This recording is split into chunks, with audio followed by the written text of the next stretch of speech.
Hey guys, I'm Brandon, and so today I'm going to be confessing something I have been very afraid of for a good amount of my life up until high school.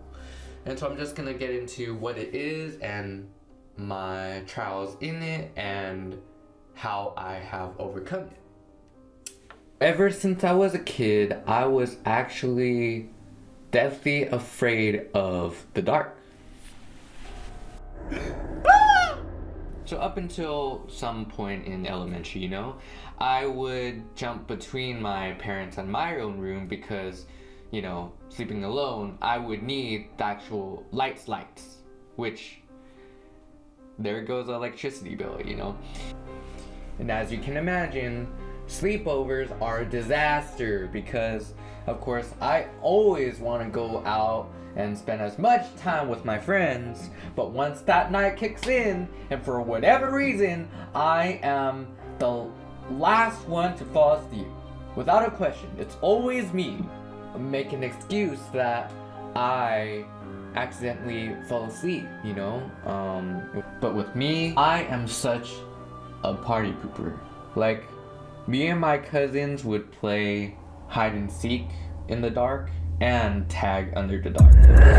What if something pops out or something? And I think horror is a big factor of this all because it's scary, And, looking at trailers on TV, YouTube, or whatever, I don't give a sheebie, okay? If I hear it, if I see it, no matter what, if it's 5 seconds, I'm not gonna risk it. Because that's gonna cost me sleep, and our intentions of our minds are powerful. Intergalactical creatures are gonna pop up in my head in my room at 3 a.m. in the midnight. It doesn't make sense, but Do you know how dark it gets once it hits daylight saving seasons? And again, I'm the last one to go to bed. So I'm gonna strategize this whole thing in the same order. Turn off the lights in the family room, dash into the kitchen, go to the furthest point where there's the shortest distance amount of darkness from the kitchen to the hallway. I'm gonna turn off the lights and I'm gonna bolt into the hallway. I'm gonna go into the bathroom to do all my hygienes, and I'm gonna turn off the lights, but I'm not gonna look at the inside where it's engulfed in darkness because I don't want to catch Mary or whoever is in here. And then so I'm gonna turn it off, try to decide which one to turn off in the hallway because one is outside towards the living room and that's where the whole open space is of darkness, and if I go to the other side, it's gonna be near my parents' room, so that's gonna be okay. But no matter what, I still have to see the darkness, openness outside because that's where my room is. That's what it's facing. So I gotta risk it all. And then once I'm ready to go to bed, I am not gonna get my feet in the lava, okay? I'm gonna jump over and I'm not gonna let my feet get caught by these monsters under my bed, okay? So that's that.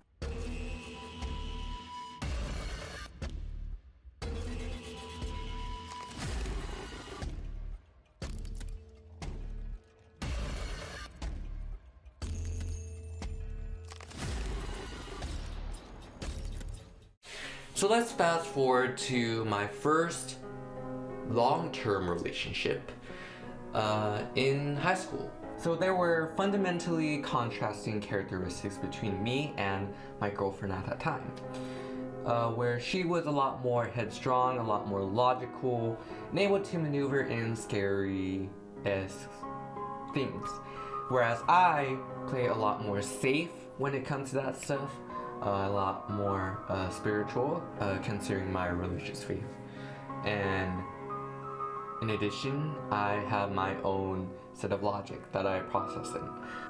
And I'll be honest, once in a blue moon, I would sleep with the lights on, even at that age. And that in itself is pretty questionable. And I had gotten challenged for that a couple of times, like, oh my gosh, you're such a baby. You're afraid of everything. What are you not afraid of? Like, I don't even know how you're able to do that. The only way that I can sleep is in the dark. Pitch black. Not a single light in sight. Like, I don't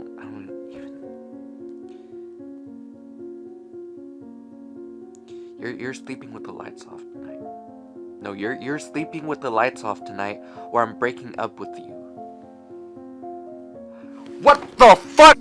Super embarrassing for your girlfriend to even have to say this to you, you know?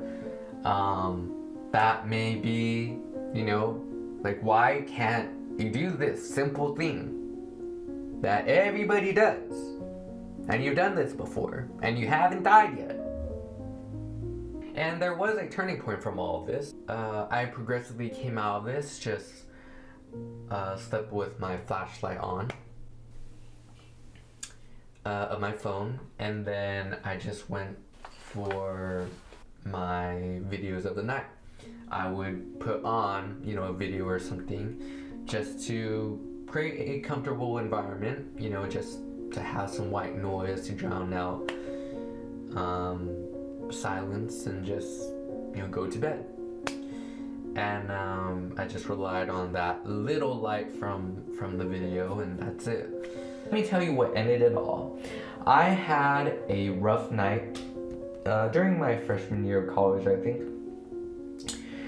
There was a lot of thoughts going on, a lot of pressures building up. I was just an emotional wreck. So much that I didn't even care about the world. I didn't care that I didn't have any lights in the room. I just wanted, you know, going to bed and have my personal space. I just had these thoughts trickling in my mind over and over again, and just wept. And it was one of those, you know, where you're breathing super hard, and it went to a certain point where I just got out of bed. I ended up reaching out to my best friend and my youth leader. My tears are drowning my phone at this point. And I'm like, to both of them, you know, I'm having a rough night, can you pray for me, you know? Kept going, and it got to a certain point where my eyes were dry, and I just stared off to space, like, you know, because I was also praying throughout this whole time. In a dark place, to a certain time, your eyes start to adjust. And we have some level of night vision there. Here for hours, like, nothing's happened, and it's fine. And later on, you know, being a faith in Christianity, I forwarded from this point on, finally, right? A hardship to realize this that isn't even relevant, but it just came about. Nothing came out. God is always with me. Like, no matter what, I can never be separated from Him. No one, nothing. But that's the end of it all.